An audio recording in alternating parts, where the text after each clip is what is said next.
আমরা রয়েছি আইএফএ দপ্তরে। আমাদের সঙ্গে আছেন সচিব অনির্বাণ দত্ত। মেহামাডান স্পোর্টিং দুটি ম্যাচ খেলেছে, ইস্ট বেঙ্গল প্রথম ম্যাচে গত রবিবার খেলেছে। আমরা দেখেছি মাঠ ভর্তি সমর্থক। আগামীকাল মোহনবাগান প্রথম মাঠে নামছে ব্যারাকপুর স্টেডিয়ামে।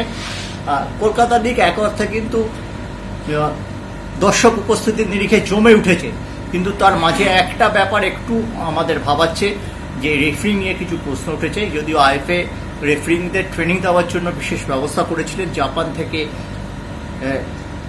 রেফারিস ট্রেনিং এর জন্য লোক এসেছিলেন যিনি ফিফার সাথে অতীতে যুক্ত ছিলেন। এই ব্যাপারটা নিয়ে কি বলবেন অনির্বাণ? আমার কাছে ফোনে দু একটা কমপ্লেন এসেছে, আমরা রেফারিস রিপোর্ট ওয়েট করছি এবং ক্লাবদেরও বলেছি অফিসিয়ালি জানালে নিশ্চয়ই আমরা সিআরের সাথে বসবো এবং যেই কনসার্নগুলো আছে সেগুলো নিয়ে কথা বলবো, সেগুলো অ্যাড্রেস করার চেষ্টা করবো। প্লাস আমরা রেফারিস ট্রেনিং এর আগে একটা রেফারিস অ্যাসেসারেরও কোর্স করিয়েছিলাম, তো আমরা রেফারিস অ্যাসেসারদেরও রিপোর্টগুলো চাইবো।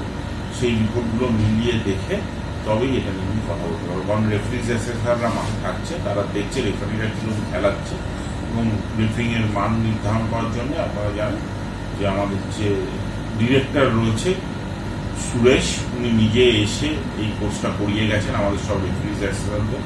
তো আমি আশা করছি এই ইস্যুটা সলভ করা যাবে খুব বেশি। এই যে কোর্সটা আপনি করলেন জাপানি ইনস্ট্রাক্টরকে এনে, সেখানে 36 জনকে ডাকা হয়েছিল, কিন্তু কজন যোগ দিয়েছিল? আমার আমি লাস্ট রিপোর্ট পেয়েছিলাম 20-25 জন মতো এই কোর্সটা করেছিল। আরো বেশি যদি যোগদান দিতে হয়তো নিজেরাই লাভবান হতো, এই প্রশ্নটা উঠতো না। এই কোর্সটা করতে হলে উনি যে কোর্সটা এখানে এসে করিয়েছেন, এই কোর্সটা করতে বিদেশে যেতে হয় এবং বিদেশে গিয়ে সবাই এই কোর্সটা করে আসে।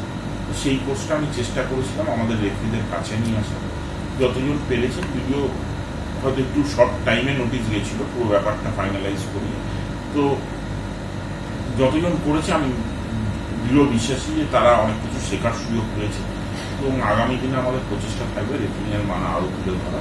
তো এরকম কোর্স বা এরকম প্রজেক্ট আমরা নিতে থাকবো।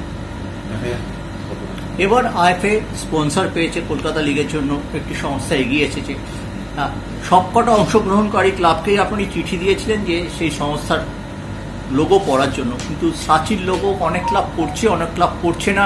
মোহনবাগান আগামীকাল নামছে। মোহনবাগান সচিব দেবাশিস দত্ত, যিনি গভর্নিং বডির সদস্য, ও স্পষ্ট জানিয়ে দিয়েছেন এর জন্য কি আমরা কি আলাদা কোনো অর্থ পাবো? আমরা তো পাবো না, আমাদের তো এন্ডোর্সমেন্ট থেকেই রোজগার।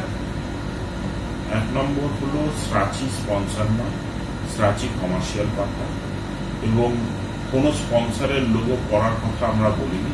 আমরা বলেছি লিগের লোগো করার কথা, মানে সিএফএল এর লোগো, সেটা আমরা দেবো। ইন্টিগ্রেটেড লোগো যেটা হয় সেটা আমরা দেবো ক্লাবদের। এখনো অব্দি কোনো ক্লাবকেই সেটা দেওয়া হয়নি, কিন্তু স্পন্সর এখনো ফাইনাল হয়নি, সেই জন্য এই লোগোটা এখনো অব্দি দেওয়া হয়নি। পৃথিবীর সব টুর্নামেন্টে, যে টুর্নামেন্টই খেলছে সেই টুর্নামেন্টের লোগো সব টিমের জার্সিতে থাকে। কিছুদিন পরেই ডুরান্ড শুরু হবে, দেখবেন প্রত্যেকটা জার্সিতে ডুরান্ডের লোগো থাকবে। তো এটা নিয়ম, এটা নতুন কিছু নয়। তো যেই লিগে খেলছি সেই লিগের লোগো তো ক্যারি করতেই হবে। চিঠিটা চলে গেছে, তার বেশ কিছু ম্যাচ হয়ে গেল, এখনো তবে লোগোটা প্রস্তুত হয়ে আমাদের সাথে যা কথা হয়েছিল সেই অনুসারে আমরা জানিয়েছি।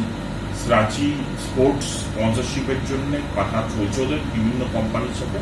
ফাইনালাইজ হলে সেই কোম্পানি যখন বলবে যে আমরা রাজি স্পন্সর হিসেবে, তাদের লোগো নিয়ে ইন্টিগ্রেটেড লোগো তৈরি হবে এবং সেটা যাবে।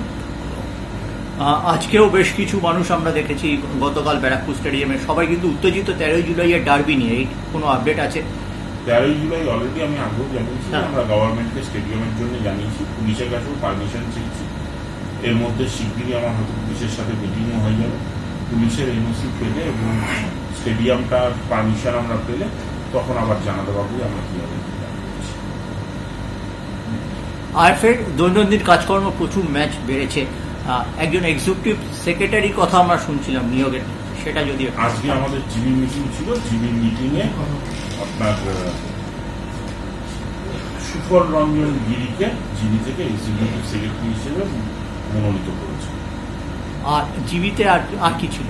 কোনো ফিনান্সের এছাড়া আমাদের যেটা ফিনান্স হয়, অ্যানুয়াল ফিনান্স, সেটা আগেই ক্লোজ হয়েছিল। আজকে ফিনান্স কমিটিরও মিটিং ছিল। ফিনান্স কমিটি অ্যাকাউন্টসটা পাস করে দিয়েছে এবং সেই অ্যাকাউন্টসটা জিবিতেও পাস করে দিয়েছে। ঠিক কত টাকা গত আর্থিক বছরে আইএফএল ঠিক কত টাকা লাভ করল? এটা রিপোর্ট বেরোলে আপনারা জানতে পারবেন। রিপোর্ট বেরোনো অবধি এটা wait খুব করুন। ইতিবাচক দিক এটা Final আইএফএল। অডিট হয়ে আসলে তখন আমরা সবটা দেখব। আর এছাড়া জীবিতে আর কি কি? এই ইস্যুই ছিল আর কি। আর একটা একাডেমি অ্যাক্রিডিটেশনের ব্যাপার ছিল, একটা নাম চেঞ্জের ব্যাপার ছিল, আর অ্যাপ্রুভাল অফ অ্যাকাউন্টস ছিল। সবকটাই যুক্ত হয়ে গেছে। অনেক ধন্যবাদ।